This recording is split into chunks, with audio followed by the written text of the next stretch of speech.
오늘 주신 하나님 말씀은 이사야 56장 1절로 8절 말씀입니다. 이사야 56장 1절로 8절 말씀을 다 같이 한 목소리로 봉독합니다. 여호와께서 이와 같이 말씀하시기를 너희는 정의를 지키며 의를 행하라. 이는 나의 구원이 가까이 왔고 나의 공의가 나타날 것임이라 하셨도다. 안식일을 지켜 더럽히지 아니하며 그의 손을 금하여 모든 악을 행하지 아니하여야 하나니 이와 같이 하는 사람, 이와 같이 굳게 잡는 사람은 복이 있느니라. 여호와께 연합한 이방인은 말하기를 여호와께서 나를 그의 백성 중에서 반드시 갈라내시리라 하지 말며 고자도 말하기를 나는 마른 나무라 하지 말라.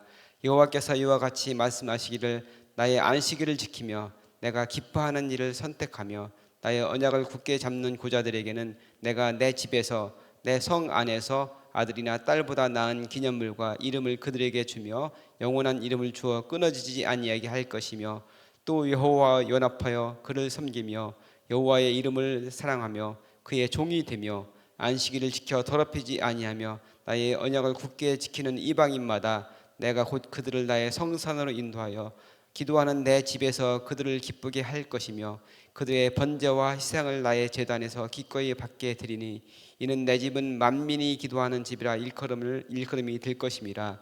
이스라엘의 쫓겨난 자를 모으시는 주 여호와가 말하노니 내가 이미 모은 백성 외에 또 모아 그에게 속하게 하리라 하셨느니라. 아멘. 미국 그 뉴욕에 있는 한 그 백인 교회에 어떤 흑인 분이 주일에 예배를 드리기 위해서 갔어요. 근데 그 교회는 백인밖에 예배를 드리지 못하는 교회예요. 근데 그분이 오늘 내가 출장을 왔는데 예배를 드리고 싶습니다 하니까 이곳에는 들어올 수 없습니다. 그래서 몇 번 실랑이를 하다가 이제 들어가지 못하고서 나왔는데 너무나 그 마음이 아픈 거예요. 속상하고 내가 주일에 예배를 드리려고 교회를 갔는데 교회에서 쫓겨났으니까. 그래서 막 속상해서 막 기도를 하고 있는데 예수님께서 이제 그런 말씀을 주시는 거예요. 나도 거기 한 번도 들어가 본 적이 없다. 그러니까 뭐 많이 들어보셨을 거예요, 이런 얘기. 그러니까 교회가 어떤 교회가 되느냐, 다른 사람을 차별하고 자기들끼리 똘똘 뭉쳐가지고 있는 그런 교회, 그런 교회에 예수님이 계시지 않고 이미 교회가 아닌 것이 예수님이 없는 교회가 어떤 교회가 되겠습니까? 그래서 교회가 차별을 한다든지 배제를 한다든지 이런 모습이 있으면 되지 않는다는 거예요. 그러니까 이스라엘 백성들이 자기들에 대해서 특별하게 자기들은 선택된 백성이다. 하나님께서 나를 선택하시고 우리를 선택하셔서 다른 이방인들이나 다른 사람들은 구원받지 못하는 사람, 지옥의 땔감이다 이렇게 생각했던 것이죠. 근데 그 이스라엘 백성에게 하나님께서 말씀을 하시는 거예요. 하나님의 구원은 혈통이나 어떤 다른 자격에 달린 것, 신체적인 어떤 조건 이런 것에 달린 것이 아니고 정의를 행하고 하나님의 언약의 말씀을 붙드는 모든 자에게 열려 있다. 이런 말씀을 오늘 본문에서 하고 계십니다. 오늘 본문의 배경을 잠깐 설명하면은 오늘이 56장인데 이사야 전체를 보면은 39장, 40장을 기점으로 달라진다고 우리는 알고 있죠. 그래서 앞에 부분이 39장, 그다음에 40장부터 66장까지 두 개로 나눠지는데 앞에 부분은 이스라엘 백성에게 이제 경고하는 하나님의 말씀이죠. 너희가 하나님의 법을 버리고 하나님을 버렸기 때문에 너희 바벨론으로 포로가 될 것이다.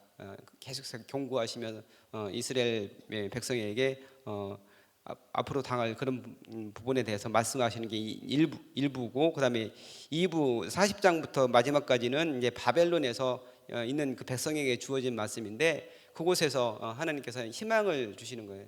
참된 소망을 가지고 반드시 너희를 고국으로 돌아오게 할 것이니까 희망을 가져라 이렇게 말씀하시면서 거기서 이제 종의 노래를 통해서 메시아에 대한 말씀을 주시죠. 메시아가 올 것이다 이런 말씀을 주시는데 그 2부, 그러니까 40장부터 마지막 장까지가 2부인데 이제 그 중에서도 또 이제 오늘 우리가 읽은 그 56장부터는 또 이제 나눠질 수 있는데, 그러니까 바벨론 포로에서 이제 돌아온 이스라엘 백성에게 주시는 그런 말씀이에요. 그래서 이 부분은 예루살렘에 이제 거주하는 그런 백성, 거주하게 될 그 백성에게 말씀을 하시는데 오늘 1절 말씀에 보니까 나의 구원이 가까이 왔고 나의 공의가 나타날 것이다. 이제 공의라는 말은 하나님께서 직접 행동하시는 것, 이스라엘 백성을 위해서 행동하시는 그런 걸 얘기하는데 이것도 구원과 같은 말이라고 볼 수 있습니다. 하나님께서 이스라엘 백성을 다시 이제 돌아오게 할 그때가 이제 가까이 왔다.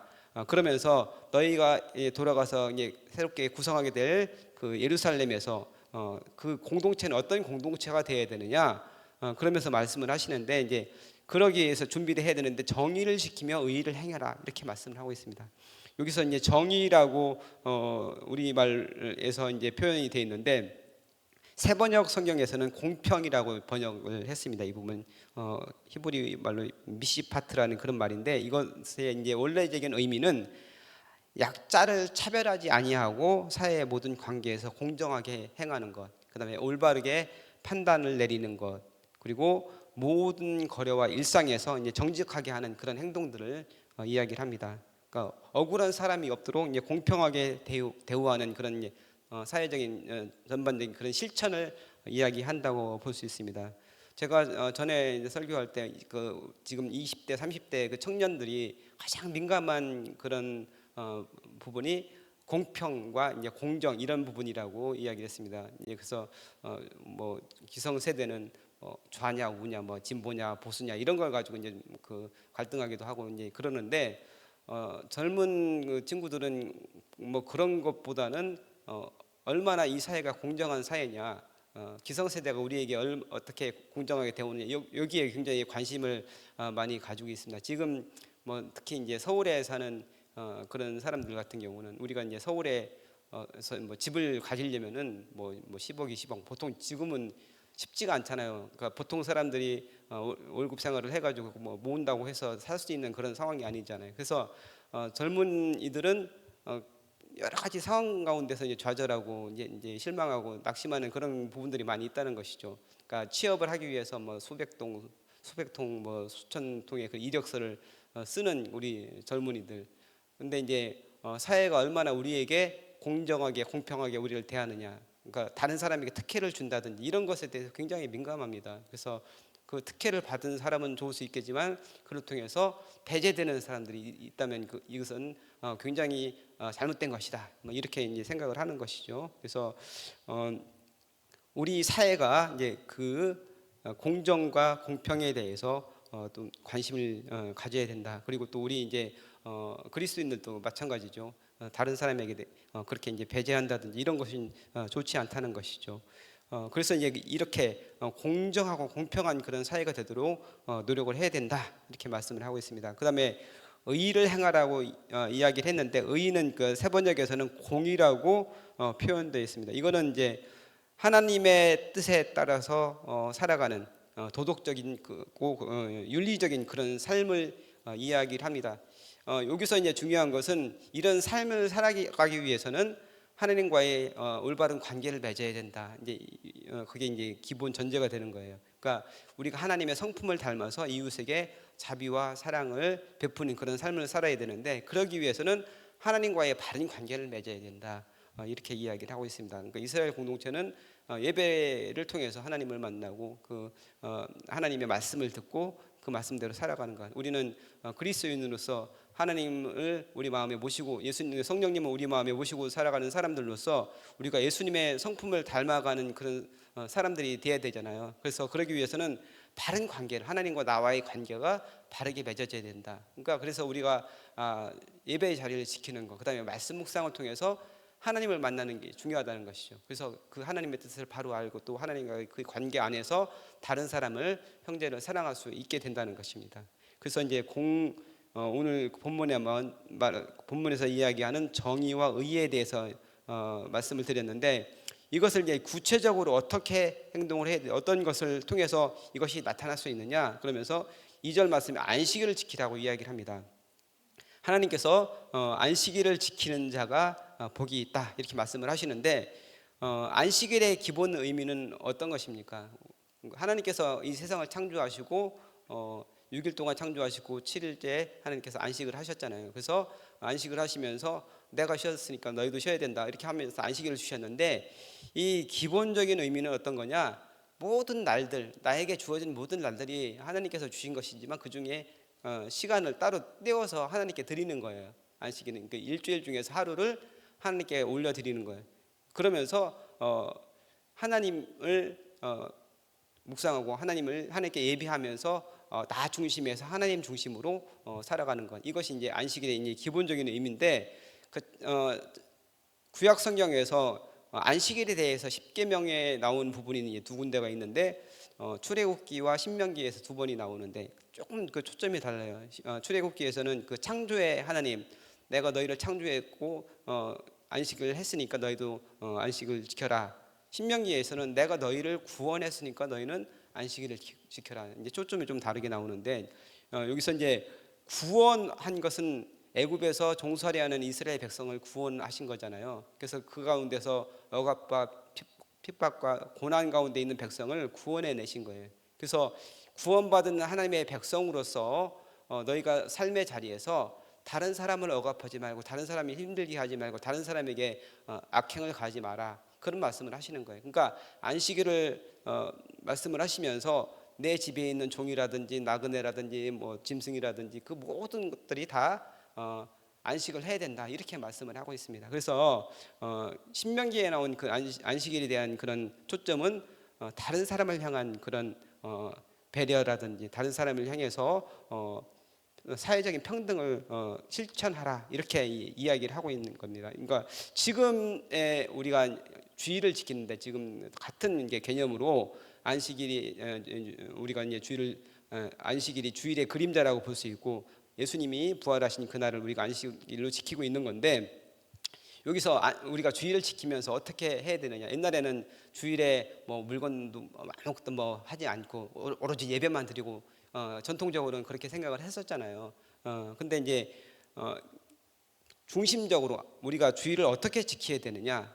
그러니까 우리가 주일에는 그냥 막 열심히 일하고 계속해서 쉬지 않고 일하는 그 상황에서 하루는 쉬면서 그 물질적인 탐욕을 내려놓고 하나님을 바라보고 하나님의 주권을 내 삶에서 인정하라, 이제 그런 의미를 가지고 있는 것이거든요. 또 다른 하나는 그 나 중심에서 벗어나서 주위에 있는 다른 사람을 살펴봐라, 시선을 다른 사람에게 좀 향해라, 이렇게 이야기를 합니다. 또 다른 것을 보면은 내가 안식하면서 내가 그리스도인이기 때문에 내가 주일에 쉬기 위해서 혹시 다른 사람에게 피해를 주고 있지는 않은지, 그런 부분도 생각을 해야 된다는 거예요. 그러니까 사업체를 하는 분들 같은 경우는 나는 주일이니까 쉬는데 너는 이렇게 만약에 한다면 이거는 정말 악한 것이죠. 모든 사람이 같이 이제 쉴 수 있도록 하고, 요즘에는 이제 그 택배 뭐 배송하는 게 주일에도 뭐 하고 뭐 그렇게 하는 부분들이 빨간 날에도 배송을 하는 그런 경우들이 많이 있는데, 저는 그 쿠팡 사태 이후로 이제 그 쿠팡을 지금은 안 하고 있거든요. 근데 그 편하잖아요. 새벽만 되면은 집 앞에 문 앞에 이제 갖다 주니까 우리가 편하게만 시키는데, 이제 그것을 하는 그 노동자들이 여러 가지 상황 가운데서 어려운 가운데 있고 뭐 그 과로로 인해서 죽는 그런 경우도 있고 그런 상황들이 있잖아요. 그래서 뭐 안 쓰면 또 안 쓰게 되더라고요. 그래서 이런 상황도 우리가 사회적인 그런 실천에 대한 그런 부분에 대해서도 생각을 해야 된다. 그러니까 안식일의 의미에 대해서 생각을 하면서 우리가 그런 부분까지도 기억을 해야 된다 말씀을 하고 있습니다. 또 이제 3절부터 5절까지 말씀을 보면은 그 당시에 이제 하나님의 이스라엘의 그 총회에 들어오지 못하는 사람들이 대표적으로 이방인과 성적인 불구자를 이야기하고 있습니다. 근데 그 사람들, 이 사람들에게는 하나님의 그 총회에 들어오지 못하고 하나님을 섬기지 못하는 사람들이라고 이야기했는데, 새롭게 형성되는 공동체, 그러니까 바벨론 포로에서 돌아온 그 공동체는 그런 혈통이라든지 어떤 신체적인 그런 조건 때문에 구성되는 공동체가 아니고, 하나님을 섬기고 하나님을 마음가운데 모시고 살아가는 사람들, 하나님의 말씀에 순종하는 사람들, 그 사람들이 바로 그 구성원이 될 것이다, 이렇게 이야기를 합니다. 율법에는 암몬과 모압은 하나님의 총회에 들어오지 못한다, 이렇게 이제 신명기 23장에 기록되어 있습니다. 그들이 이스라엘 백성이 출애굽을 할 때 그들에게 못된 행동을 했기 때문에 그 사람들은 영원히 들어오지 못할 것이다 했는데, 지금 말씀하는 바벨론 포로 이후에 새로 형성될 그 공동체는 그 모압과 암몬을 포함해서 모든 그 외국인들, 그 이방인들이 안식일을 준수하고 하나님의 언약을 지킨다면은 그들도 하나님의 총회에 들을 수 있다, 이렇게 이야기를 하고 있습니다.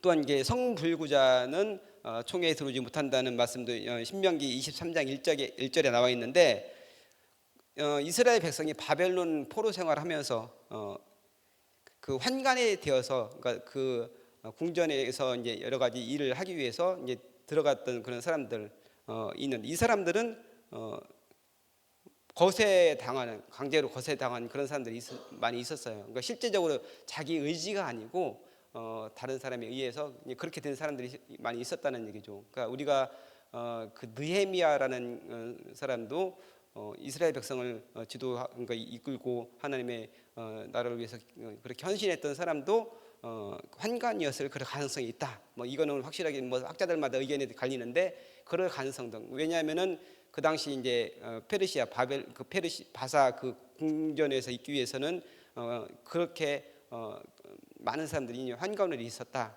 그렇게 이야기하는 학자들도 있습니다. 그래서 실제적으로 이스라엘에 다시 돌아와서 예루살렘 안에 돌아왔는데 그 많은 백성들 가운데 그런 사람들이 있었다는 얘기죠. 근데 자기 의지가 아니고 어쩔 수 없이 그렇게 됐는 이 사람들은, 너희는 성적인 불구자니까 성에 들어오지 못해, 너는 밖에 나가야 돼, 이렇게 할 수는 없는 거잖아요. 그래서 하나님께서 그 사람들, 자기 자신에 대해서 마른 막대기와 같다 이렇게 이제 이야기하는 그 사람들에게도 안식일을 준수하고 또 하나님의 언약을 지키면서 또 하나님께서 기뻐하시는 일을 한다면은 그 사람도 하나님의 총회에 들어올 수 있다 이렇게 이야기를 하고 계십니다. 그리고 또 특별히 자녀가 없는 사람, 자녀를 낳을 수 없는 그들에게 이스라엘 공동체가 대신해서 그들의 이름을 기억해주고 이름이 끊어지지 않게 하겠다 이렇게 또 약속을 주십니다. 그리고 이제 그 뒤에 만민이 기도하는 집이라, 모든 이방인들이 하나님을 예배하고 하나님을 마음에 모시고 살아간다면은 그 사람들이 그 이 성전에서 하나님께 예배하는 그런 사람들이 될 것이다 이렇게 이야기를 하고 있습니다. 그래서 새롭게 구성될 그 공동체에 대해서 하나님께서 말씀을 하시는데 이것이 실제로 지켜졌느냐? 그렇지 않다는 것이죠. 그러니까 예수님께서 사역하실 당시까지도 이건 전혀 지켜지지 않고 이스라엘 사회가 하나님께서 원하시는 그런 사회가 되지 못했다는 것이죠. 그래서 예수님께서 성전 안에서 장사하는 사람들을 내쫓으셨던 그런 장면을 기억하시죠. 그러면서 예수님께서 내 집은 만민이 기도하는 집이다 이렇게 말씀하셨습니다. 오늘 말씀은 만민이 기도하는 집이 될 것이다 이렇게 말씀을 하시는데, 그러면서 그 성전 안에서 장사하는 사람들, 그 이권과 여러 가지 자신의 이익을 위해서 악을 행하던 그 사람들을 내쫓았던 것을 기억을 합니다. 그래서 우리가 지금 현재 우리 교회의 모습을 한번 살펴봤으면 좋겠어요. 지금 우리가 리더십이 바뀌는 중대한 그런 전환점이 있잖아요. 그러니까 새롭게 지금까지도 하나님의 은혜로 우리 교회가 걸어왔지만 앞으로 구성될 우리 공동체는 어떤 공동체가 되어야 되느냐? 오늘 말씀을 통해서 하나님께서 우리에게 주신다고 생각을 합니다. 그러니까 공의를 행하는 그런 공동체, 또 하나님의 뜻 가운데서 하나님의 기쁨이 되는 그런 공동체, 다른 사람을 차별한다든지 배제한다든지 어떤 사람들이 세가족으로 우리 교회 왔는데 너무나 힘들어서 나간다면 이것이 하나님께서 기뻐하는 공동체가 되지 않다는 것이죠. 그래서 우리는 열린 마음을 가지고 다른 사람을 받아들이고 또 하나님의 사랑을 전하는 사람, 또 하나님과의 바른 관계 속에서 하나님 뜻을 이루는 그런 사람들이 된다 오늘 말씀을 하고 있습니다. 그래서 우리가 하나님의 전에서 하나님의 기쁨이 되며 또 우리 만민이 기도하는 집인 이곳에서 모든 사람들이 와서 하나님을 예배하는 그런 곳이 되기를 주님의 이름으로 소원합니다. 기도하겠습니다. 창조와 구원의 하나님 감사합니다. 비천한 우리를 불러 구원하시고 하나님의 자녀 삼아주심을 감사합니다. 우리를 불러 세우시고 하나님의 뜻을 이루게 하셔서 하나님의 복과 은혜를 누리게 하심을 감사합니다. 하나님의 사랑을 받은 사람으로서 연약하고 소외된 사람에게 열린 공동체가 되게 하여 주옵소서. 우리 공동체가 절망에 빠져 소망 없이 살아가는 사람들이 들어와 구원받고 하나님의 사랑을 경험하는 공동체 되게 하여 주옵소서. 서로 사랑하며 하나님의 기쁨이 되게 하여 주옵소서. 감사드리며 우리를 구원하신 예수님의 이름으로 기도하옵나이다. 아멘. 이 시간 다음과 같은 기도 제목으로 기도드리겠습니다. 지금 들은 말씀이 내 삶으로 이어지게 하옵소서. 교회의 리더십이 바뀌는 모든 과정을 축복하시고 우리 교회가 합력하여 선을 이루는 역사를 경험하게 하옵소서. 캄보디아의 티움꾼띠어 양의 치료가 잘 이루어지게 하옵소서. 전쟁과 분쟁과 생태계 파괴로 아파하는 지구촌을 긍휼히 여기셔서 평화가 임하게 하여 주옵소서. 육체의 질병과 마음의 질병으로 고통받는 지체들에게 치유와 회복의 은혜를 주옵소서. 대통령과 정치 지도자들이 국정을 지혜롭게 운영하게 하시고 경제가 회복되게 하시며 이 땅에 하나님의 정의와 평화가 강물같이 흐르게 하여 주옵소서. 공동기도문의 기도 제목과 여러분 가지고 나오신 각자의 기도 제목을 따라 기도하시다가 자유롭게 돌아가시기 바랍니다. 기도하겠습니다. 하나님 감사합니다. 오늘도 말씀을 통해서 주께서 은혜 주시니 감사합니다. 하나님, 우리 공동체가 하나님의 기쁨이 되는 공동체가 되기를 원합니다. 다른 사람을 배제하는 자들이 또한 이곳에 와서 소외되는 사람이 없게 하시고 또 하나님께서 말씀하시는 이방인과 또